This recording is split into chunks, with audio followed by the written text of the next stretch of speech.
को लिखाएंगे, इंदिरा जी को लाएंगे, रांची को लिखाएंगे, इंदिरा जी को लाएंगे, को लिखाएंगे, इंदिरा जी को लाएंगे।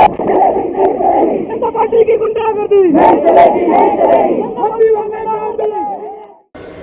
जो राजनीतिक लाभ के लिए लोग धर्म का नाम लेते हैं या समाज का नाम लेते हैं या भाषा का नाम लेते हैं या जाति का नाम लेते हैं, वो देश की भलाई नहीं चाहते हैं।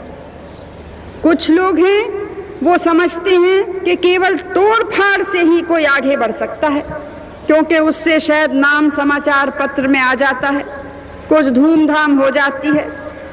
लेकिन हमको धूमधाम चाहिए या हमको अपने देश को मजबूत बनाना है?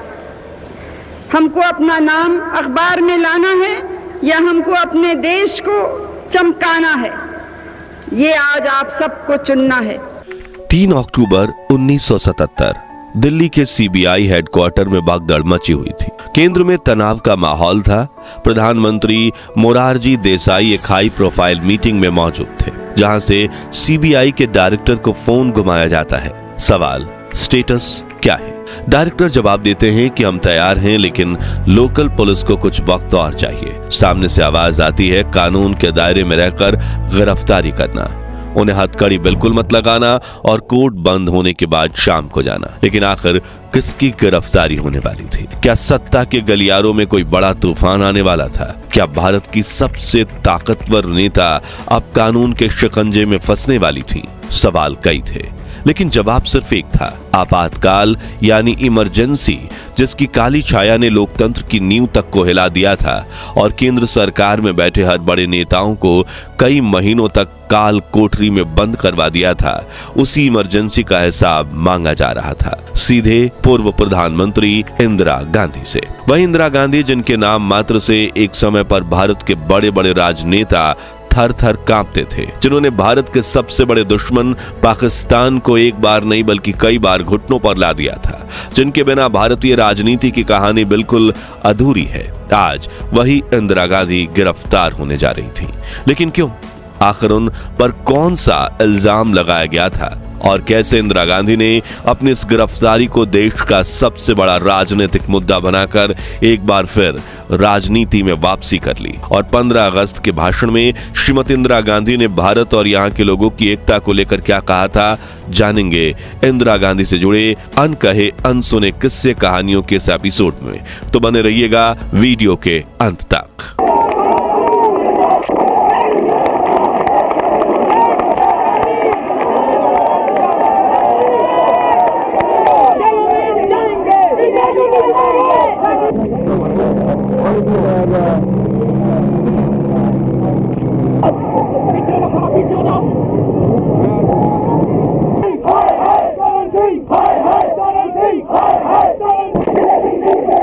पार्टी की गुंडागर्दी नहीं चलेगी, नहीं चलेगी, हम भी को लिखाएंगे, इंदिरा जी को लाएंगे, रांची को लिखाएंगे, इंदिरा जी को लाएंगे, को लिखाएंगे, इंदिरा जी को लाएंगे, को लिखाएंगे, इंदिरा जी को लाएंगे, को लिखाएंगे। दोस्तों, आपातकाल यानी इमरजेंसी भारत की राजनीति का वो काला अध्याय है जिसकी आलोचना आज भी की जाती है। 25 जून 1975 के दिन जब प्रधानमंत्री इंदिरा गांधी ने देश में आपातकाल की घोषणा की, तब पूरा देश स्तब्ध हो चुका था।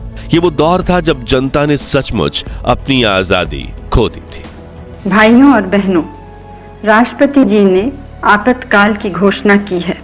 इससे आतंकित होने का कोई कारण नहीं है।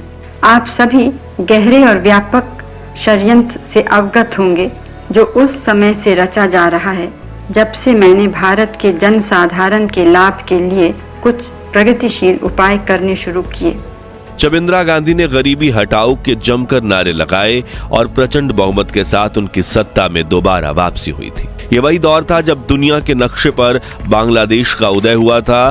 कहानी की शुरुआत होती है वर्ष 1971 में आम चुनाव से इंदिरा गांधी को मां दुर्गा और आयरन लेडी जैसे नामों से पुकारा जाने लगा था। मगर कुछ ही समय बाद स्थितियां बदल गईं। सरकार के सामने विपक्ष की मांगे बढ़ती जा रही थी और विदेशी राजनीति में भी भारत की पकड़ छूट रही थी, जिससे इंदिरा गांधी काफी परेशान थी और उन्होंने 25 जून 1975 के दिन एक ऐसा फैसला किया जो भारत के लिए किसी भी शॉक ट्रीटमेंट से कम नहीं था। यह था देश में आपातकाल लागू करने का फैसला। 21 महीने तक चली इस इमरजेंसी में लाखों लोगों पर सरकार का कहर बरसा, हजारों लोगों के घर तोड़े गए, 62 लाख लोगों की जबरन नसबंदी कर दी गई और विपक्ष के दिग्गज नेताओं को महीनों तक सलाखों के पीछे डाल दिया गया। लोग इंदिरा गांधी से इतने खफा थे कि जब 1977 में इमरजेंसी हटने के बाद फिर चुनाव हुए तो इंदिरा गांधी अपने गढ़ रायबरेली से चुनाव हार गईं। वहीं उनकी कांग्रेस ने भी सत्ता गंवा दी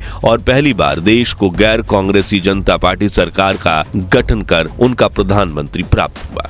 संसद में कांग्रेस के सदस्यों की संख्या 352 से घटकर 153 आ गई थी। उत्तर प्रदेश, बिहार, हरियाणा, दिल्ली और पंजाब जैसे 5 राज्यों में कांग्रेस को एक भी सीट नहीं मिली थी, जिसके बाद कुछ समय के लिए इंदिरा गांधी ने राजनीति का मोह त्याग दिया।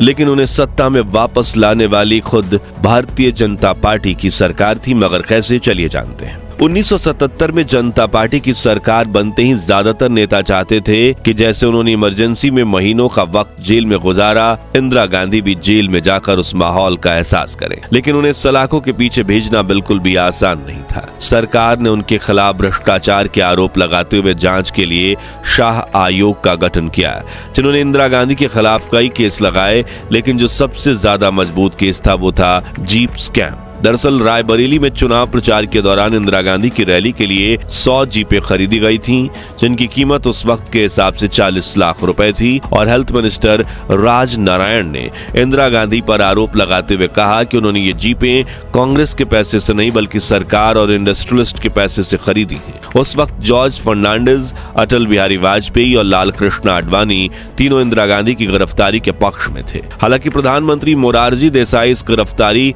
में एक भी गलती नहीं चाहते थे। गृह मंत्री चौधरी चरण सिंह ने गिरफ्तारी के लिए खुद कई पुलिस अफसरों की फाइल्स देखी और सीबीआई के superintendent of police NK Singh को चुना और उन्हें आदेश दिया कि यह गिरफ्तारी 3 अक्टूबर की शाम को होनी चाहिए, ताकि इंदिरा गांधी कम से कम एक रात सलाखों के पीछे गुजारें। क्योंकि अगर दिन को गिरफ्तारी होती तो इंदिरा गांधी के वकील उन्हें जमानत दिलवा ही देते और गिरफ्तारी के वक्त तक इसे टॉप सीक्रेट रखने के लिए भी कहा गया। अब शुरुआत वाली कहानी पर वापस आते हैं। तो 3 अक्टूबर की शाम 4:45 पर सीबीआई इंदिरा गांधी के घर पहुंच जाती है। उस वक्त संजय और मेनका बैडमिंटन खेल रहे थे। संजय ने उनसे पूछा क्या काम है।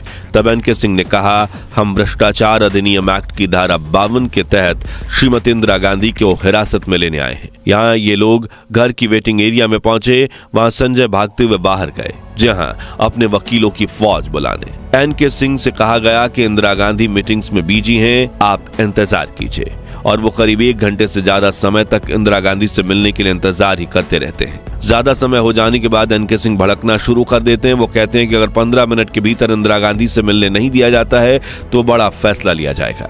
इसके बाद पूर्व पीएम बाहर आती हैं। एनके सिंह उन्हें अरेस्ट वारंट पढ़कर सुनाते हैं। तब वो कहती हैं, हथकड़ी कहाँ है? मैं बिना हथकड़ी के कहीं नहीं जाऊंगी। पुलिस ने उन्हें काफी समझाया, हम आपको हथकड़ी नहीं लगा सकते। इतने में इंदिरा गांधी के वकील वहां पहुंच गए और उन्होंने एनके सिंह को घेर लिया और एफआईआर की कॉपी मांगी, लेकिन एनके सिंह ने उन्हें कॉपी नहीं दी। हथकड़ी को लेकर बहस करीब 7:30 बजे तक चली। अब तक इंदिरा गांधी के घर के बाहर कांग्रेस समर्थकों की भीड़ लग चुकी थी। इंदिरा गांधी ने अपनी गिरफ्तारी को आपदा में अवसर बनाने का प्लान बना लिया। वो 3 बार अपने बेडरूम से बाहर निकली, लेकिन वापस अंदर चली गई, क्योंकि नारे अब भी उतने तेज नहीं थे। आखिरकार 8 बजे इंदिरा गांधी बाहर आती हैं और पुलिस वैन में आकर बैठ जाती हैं। कुछ देर बाद वो उसी वैन से ऊपर खड़ी हो जाती हैं और नारे इतने तेज हो जाते हैं मानो ये रायबरेली में होने वाले उनकी चुनाव की रैली हो।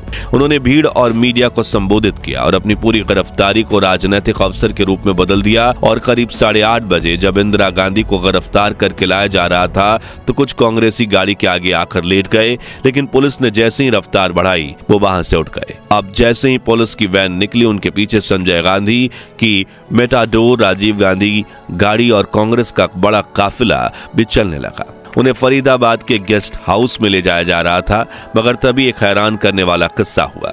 दरअसल पुलिस वैन ने जैसे ही फरीदाबाद की तरफ अपनी गाड़ी मोड़ी, तभी रास्ते में एक रेलवे फाटक आया जहां से 2 ट्रेनें गुजर रही थीं, इसलिए पुलिस को रुकना पड़ा।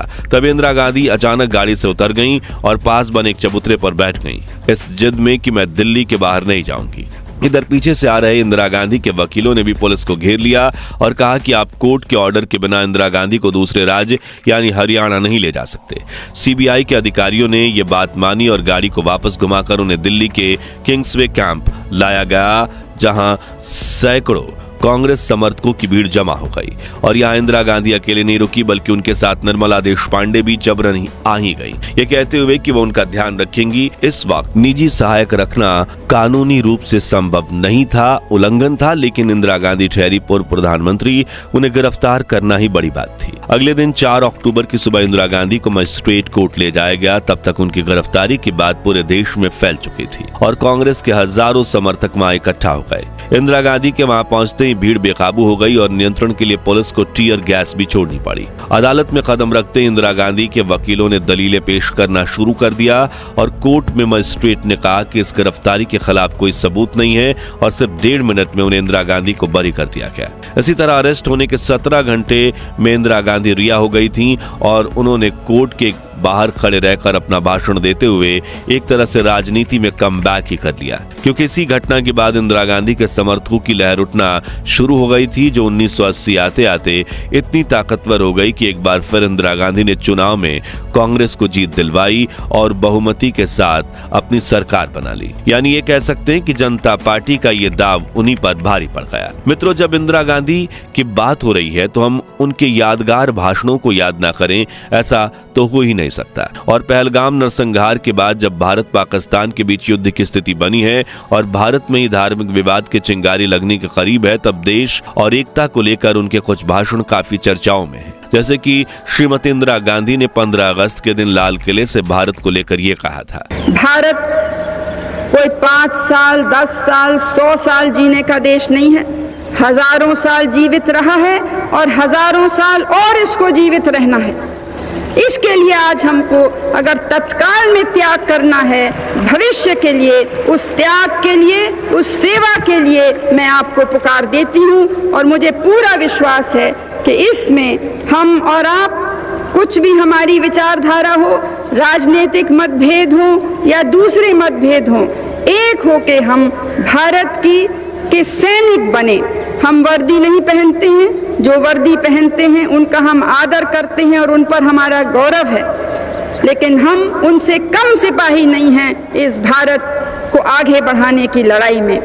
तो फिर से मेरी यही प्रार्थना है कि हम एक हों, हम मजबूत हों, हम जिंदा दिल से और हंसते हुए, खुशी से, कष्ट को सहते हुए हम आगे बढ़ें, इस सुंदर देश को और सुंदर बनाएं। उनकी ये बात सुनकर हर तरफ तालियों की गड़गड़ाहट गूंज उठी। वहीं उन्होंने धर्म के बल पर देश को बांटने वालों को लेकर ये कहा, जाने या अनजाने कुछ ऐसे लोग हैं, कुछ ऐसे तबके हैं जो जाति के नाम से समाज को चोट पहुंचाते हैं, धर्म के नाम से धर्म को ही धक्का पहुंचाते हैं, प्रांतीयता के नाम से देश को आघात करते हैं। ये है हमारी कमजोरी। जबकि राष्ट्रीय एकता को लेकर उनके ये विचार थे, आज जो भारत के प्राचीन मूल्य हैं उनको हमको मजबूत बनाना है। हम भारतीय नागरिक हैं और हम में से किसी को कभी न वो काम करना है, कभी न वो शब्द बोलने हैं, कभी वो विचार भी करना नहीं है जिससे भारत माता का सिर झुक सकता है। वहीं उन्होंने देशवासियों को भारत माता का सिर झुके ऐसा काम ना करने के लिए कहा। तो आज के लिए बस इतना ही। आपको प्रधानमंत्री इंदिरा गांधी की गिरफ्तारी की अनकही अनसुनी कहानी और उनकी स्पीच कैसी लगी कमेंट्स में बताइए। उम्मीद है आपको ये वीडियो पसंद आई होगी, और अगर हाँ तो लाइक और शेयर करके हमें सपोर्ट कीजिए, और ऐसी रोचक किस्से कहानियां सुनते रहने के लिए हमारे चैनल को सब्सक्राइब करके पास वाली घंटी जरूर बजा दीजिए। जय हिंद, जय भारत।